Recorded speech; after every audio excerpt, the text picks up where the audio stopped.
Samantha. Samantha. Okay. All right, here we go. Voices of Recovery. All right, another podcast. Yeah. And it looks like I'm wearing the same shirt, but actually I'm not. We're recording this for another day. This is the first one we've actually recorded and not gone live, by the way. Yeah. So I don't Parental Advisory. I never know what the guest is going to say, so just want to give you a heads up that sometimes there are things that are that we want ears to hear. And so if there are folks in the room that are either triggered by something easily or don't need to hear this topic, then I would suggest that they exit the room. Yeah, it's probably a good idea. We don't know what Samantha's going to say. Yeah, right. And we're not going to edit this either. So this is just recording because we just did a live. This is raw. So this is however you get it, how it's coming out. So Yeah. we don't have to do all that. Life isn't that way. This isn't going to be that way. No. So Samantha, this is the question I always like to lead off with.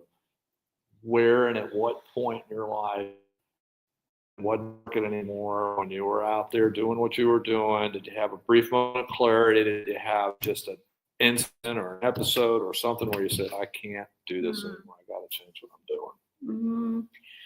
It wasn't out there. I actually found recovery and higher power after I was arrested.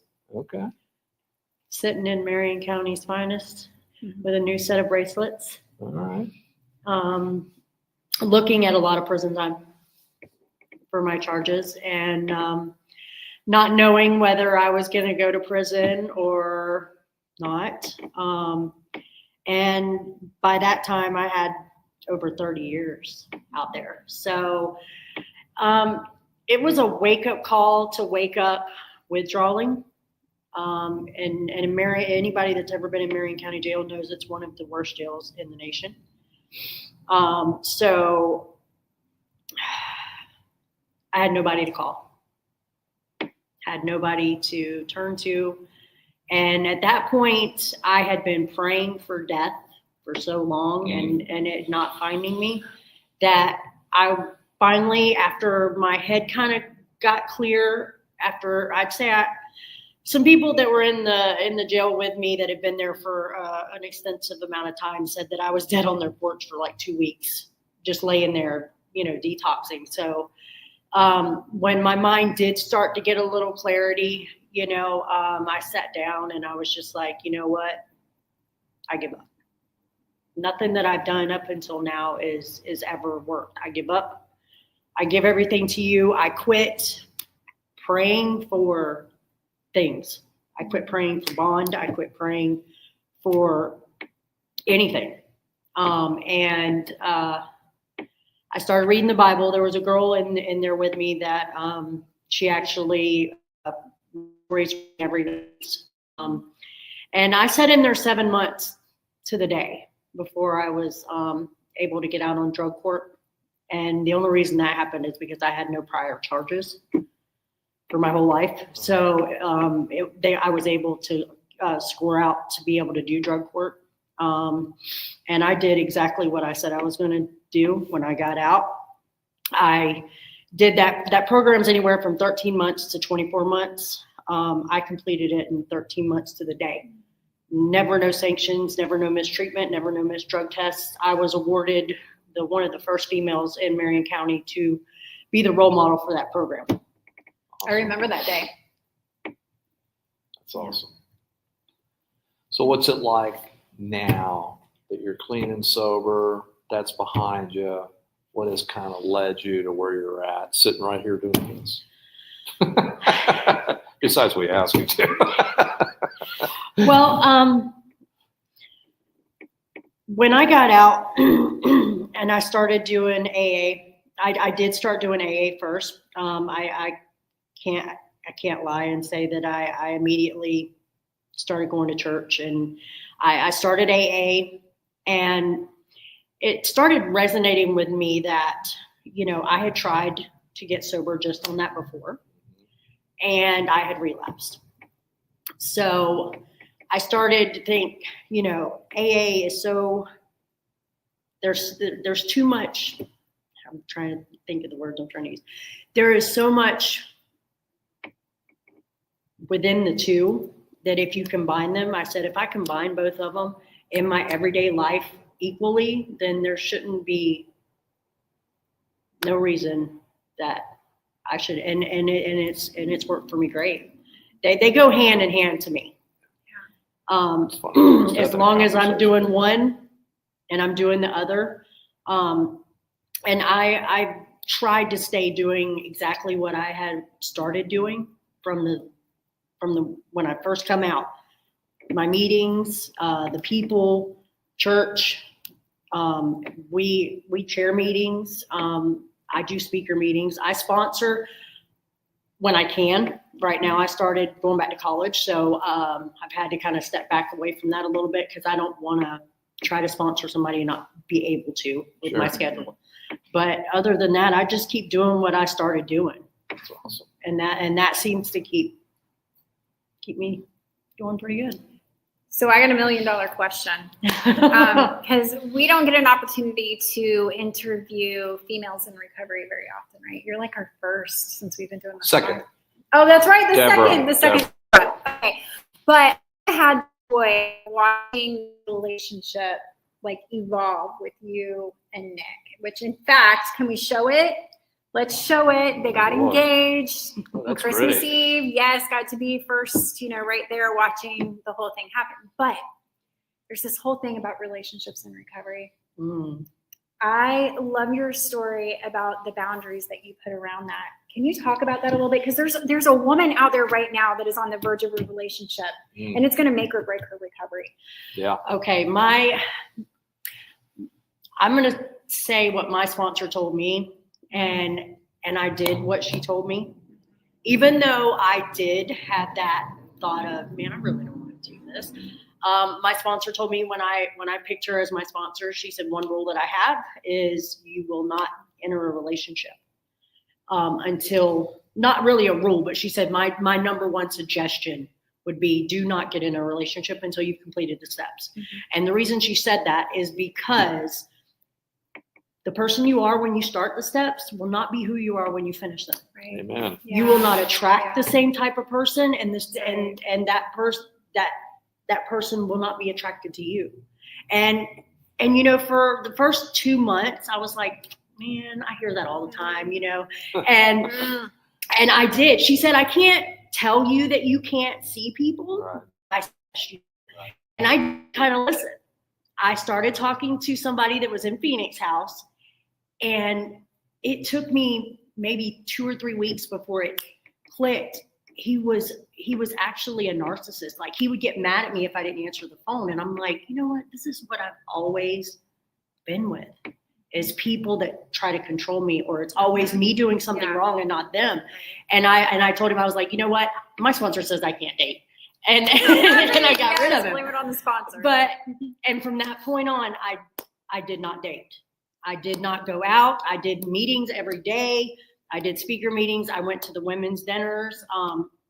And I was actually friends with Nick for a while before we dated. And I actually told him that. I was like, I can't date. I was like, my sponsor said I can't date. So I was, done with the steps. And we did it. And I am so grateful that I took that advice, because I see people every day newly sober. When we're getting sober, especially coming out of rehab or just coming out of jail, we don't even know who we are. Right. Yeah. Our feelings are all over the place. We have no idea how to handle our defects, and we're taking the chance on damaging other people. And I tell my sponsees, and this is the big reason that I suggest that they don't get in a relationship, is because you getting in a relationship before you're healed can end your life or somebody else's in recovery, because so many people go back out after relationships break and come back. Right. No, it's something that I heard, when I first came in here, and sponsor, I was married, so that had its own challenges, believe it or not, because, emotionally, when you quit drinking and using, that's how old you are when you come back and you start getting clean and sober. So I was 15. So that's the part of the emotional part. We're not ready to handle that, and I remember my sponsor telling me one time, I said, I said, I feel like I'm in a bathtub and I'm in with tennis balls and feelings. If I describe all these tennis balls as feelings, they just keep popping up one at a time. And I'm trying to keep them in the tub. And I said, I just can't, get control. He goes, you just calm down, but that's true. We're so immature because we stop growing emotionally, Right. Until we get clean. That's what age we are when we start our sobriety. So it just makes so much sense. And you're right. And I won't give you the comment that my sponsor gave me that, behind every skirt there's a slip, but because that's what would happen with guys. They would go and they would meet a girl and then they'd get their heart broken, and then they would drink and use, and then it was just something else to use as an excuse to get high, and AA, boy and girl meets on AA campus usually never ends up well unless, there's some time involved. And you're right, working those steps, finding out who you are. You're right. Certainly not the same person that, knew when he first met you to the time that when you work through those steps. And it just makes for and the relationships in the fellowship with people that are working the program are just really solid because they have somebody else to go to. They're not always going to their spouse. They have a sponsor. They have a group. They have women's meetings and men meetings for a reason. Right. So that you can bounce those things off your peers. And one of the things that we tell them, we go into the rehab on Monday nights. One week it's men, the other week it's women. And, Nick and Sam are a part of that. And one of the things that we tell them is jailhouse, rehab relationships don't work because one of the key, factors to a really good relationship is communication, honest communication. And if you can't be honest with yourself because you haven't done those steps yet, so you don't even know what honesty looks like yet, right? Then how can you be honest with someone else? Right. You're not bringing that characteristic into that relationship. Well, that too. And a lot of people don't look at it as when you're in rehab or just newly out of rehab. Or like I said, I would say, and I know it's been said before, a year. I think if you have not done the steps in a year, you should wait longer. Yeah. Always do go to all the way to 12 and do 12 every day. Right. But the ones that are just getting out, and I get it because I was in that spot where our feelings are all over the place and we just want attention and and that's why a lot of places now are not co-ed because you cannot work your sobriety to the fullest if you're so worried about the opposite sex and what's going on. I was in SMA when it was co-ed and it was drama all the time. It was this guy liking this girl and then he would stop liking her and go to this girl. Tell him on Monday nights, don't make googly eyes across the room, right? Like that had to be one of our ground rules. Do not make, because they would get in trouble for passing notes and stuff. I mean, it's a whole detox in and of itself, the relationships. And I'm sure that it's any of the co-ed rehabs that are still around, they have issues. Like there was fist fights. There was people getting kicked out because they were sneaking around the corner doing things, and that's, that, and I've seen a lot of people get kicked out of rehab, go back to jail, prison, and again, people just get in relationships. And sometimes it's just because we want to be loved so much. I was just going to say, our desire to be loved is so strong that it can take whatever form that we see it in as good, and we don't even know what good is. Y'all are starting to turn me into the pastor and talking about how we were created, because we really were. We were created to be in a relationship. Right. Right. But when we're not knowing what way is up and what way is down, like I was saying about the guy that I started talking to when I first got sober and didn't listen to my sponsor. The fact that you even recognize that to me is amazing. Well, I did, because I was like, oh no. And and I called my sponsor and I'm like, I didn't listen to what you said. I started talking to somebody and this is what happened. And she said, well, where do you see the problem in that? I said, well, because he got upset because I didn't answer the phone because I was downstairs at a meeting. And he was mad at me. And she's like, narcissist? She said, haven't we already been over this about all your previous relationships? You have allowed people to treat you any type of way as long as they were there. Right. Yeah. And I was like, we carry character defects that are attractive to other character defects. than other people. I mean, that's human nature. Yeah, and now, like I said, once I did the steps and everything, I did totally see how I was not attracted to the type of person anymore. Like I would literally look at him and be like, oh, no. I love that. Well, it really there's so much to it. We don't realize it at the time in our own growth, but what you're talking about is our own self-esteem. Now we've got some self-esteem. We've let go of some of the shame. We're walking forward with our head held high, and we don't have to settle. Mm-hmm. So before it was, just kind of like, yeah, that seems okay. But now it's not like that. I mean, and what I'm interested in is what are you doing now? How do you maintain this life you've got? I know you're going to school, and we were talking about that with Nick, talking about how cool is it, that you have the opportunity to do all these things that you used to just, be in a shooting gallery or sitting on a bar stool saying, if I quit this, I can do. And now, that's not there, and you're actually moving in that direction. What is that like, and how does that look? It can be overwhelming sometimes, not in a necessarily a bad way, but it can just be like, have to take a minute and breathe in and be like, okay, this is everything you prayed for. Now I got to get up and do what I've always wanted to do. Well, I'll tell you what a friend of mine told me. He says, as long as, your sobriety and your recovery stays in the center, all that peripheral stuff will all work out. It's when we put that on the outside of the circle and put the other stuff in the center is when things go sideways. Yeah, my higher power and my sobriety would come before anything, because if there's not them two, there's nothing after it. No, I totally agree. Amen. I love that. Totally agree. Well, Sam, I want to publicly tell you, I told Nick the same thing, that it has been a joy to watch you just evolve.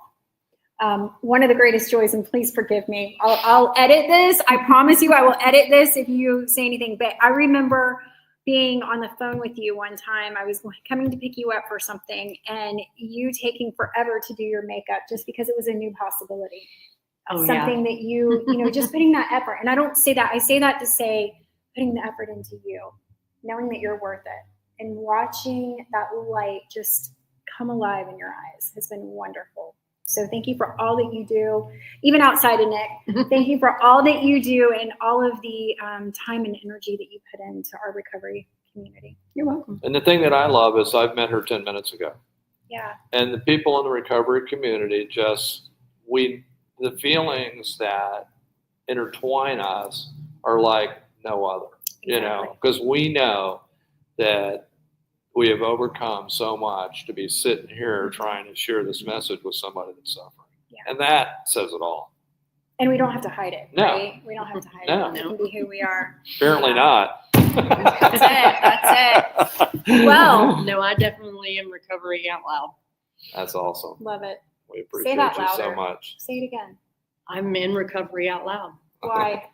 Because if I'm in recovery silent, then somebody sitting next to me can die. That's the truth. Amen. Yeah. Well, thank you so much. So great. Yeah. Yeah, thank you. All right. Well, Voices of Recovery, Parental Advisory. Again, I don't think we really needed We're not editing this. Give that. We're not going to edit this. So grateful for both Nick and Sam. You got to see Nick's earlier at some other point. If you are looking for it, just scroll up and I'm sure that you'll come across it. But we're grateful for our people. So until next time. See you later. Ya.